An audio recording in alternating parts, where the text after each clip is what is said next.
તમામ મિત્રોને all the best. Gujarat police PSI ASI અને કોન્સ્ટેબલ મોક ટેસ્ટ નંબર 9। કોઈપણ પ્રકારના સમયનો બગાડ કર્યા વગર શરૂ કરીએ। પ્રશ્ન નંબર 1। ભારત દેશમાં આવેલ ઝારખંડ રાજ્ય કયા રાજ્યમાંથી અલગ થયેલ છે? ભારત દેશમાં આવેલ ઝારખંડ રાજ્ય કયા રાજ્યમાંથી અલગ થયેલ છે તે જણાવો। તો મિત્રો તેનો જવાબ આવે બિહાર રાજ્યમાંથી। બરોબર છે મિત્રો। ત્યારબાદ પ્રશ્ન નંબર 2। માળીનો ચાળો નૃત્ય ગુજરાતના કયા જિલ્લામાં જોવા મળે છે? માળીનો ચાળો નૃત્ય ગુજરાતના કયા જિલ્લામાં જોવા મળે છે, એટલે કે ગુજરાતના કયા જિલ્લામાં પ્રખ્યાત છે? તો તેનો જવાબ આવે ડાંગ જિલ્લામાં। બરોબર છે મિત્રો। માળીનો ચાળો ડાંગ જિલ્લામાં। પ્રશ્ન નંબર 3।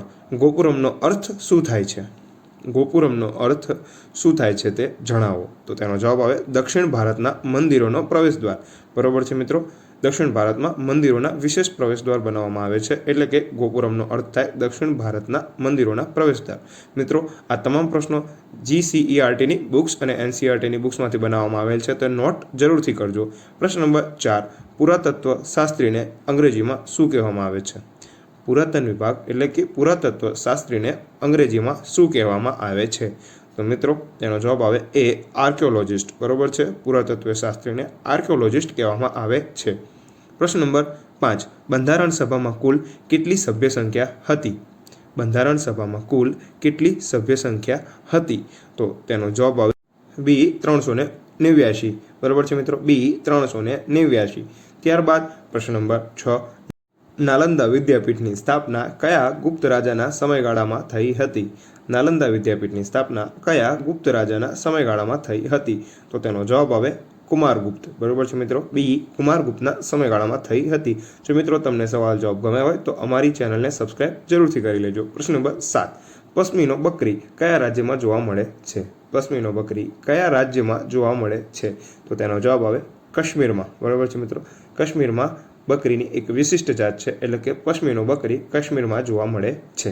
પ્રશ્ન નંબર 8। કુચીપુડી નૃત્ય શૈલીની રચના કયા સમયમાં થઈ હતી?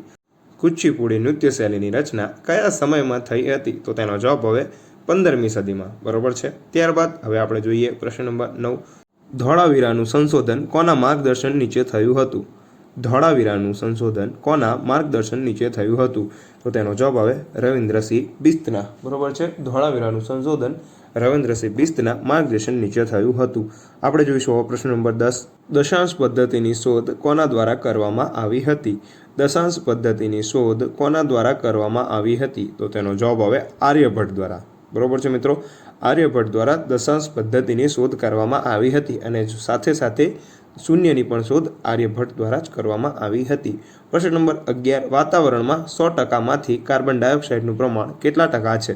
મિત્રો આપ સૌ જાણો જ છો કે વાતાવરણમાં કાર્બન ડાયોક્સાઇડનું પ્રમાણ ખૂબ જ ઓછું છે, અને તે માનવ જીવન માટે હાનિકારક પણ છે, પરંતુ શું તમે જાણો છો કે એક્ઝેક્ટ કેટલા ટકા ઓછું છે? તો તેનો જવાબ આવે એ 0.03%। બરોબર છે મિત્રો। 0.03% વાતાવરણમાં કાર્બન ડાયોક્સાઇડનું પ્રમાણ છે। પ્રશ્ન નંબર 12। મેપ એ કઈ ભાષા પરથી ઉતરી આવેલ શબ્દ છે? મેપ એ કઈ ભાષા પરથી ઉતરી આવેલ શબ્દ છે? તો તેનો જવાબ આવે લેટિન। બરોબર છે મિત્રો। લેટિન ભાષા પરથી મેપ શબ્દ ઉતરી આવેલ છે। ત્યારબાદ હવે આપણે જોઈએ પ્રશ્ન નંબર 13। ભારતમાં આવેલ સાતપુડા એ કેવા પર્વતનો પ્રકાર છે તે જણાવો। ભારતમાં આવેલ સાતપુડા એ કેવા પર્વતનો પ્રકાર છે તે જણાવો। તો તેનો જવાબ આવે ખંડ પર્વતનો। બરોબર છે મિત્રો। સાતપુડા એ ખંડ પર્વતનો પ્રકાર છે। પ્રશ્ન નંબર 14 ખૂબ જ સરળ પ્રશ્ન છે મિત્રો। મેઘાલયની રાજધાની કઈ છે તે જણાવો। મેઘાલયની રાજધાની કઈ છે તે જણાવો। તો તેનો જવાબ આવે શિલોંગ। બરોબર છે મિત્રો। મેઘાલયની રાજધાની છે શિલોંગ।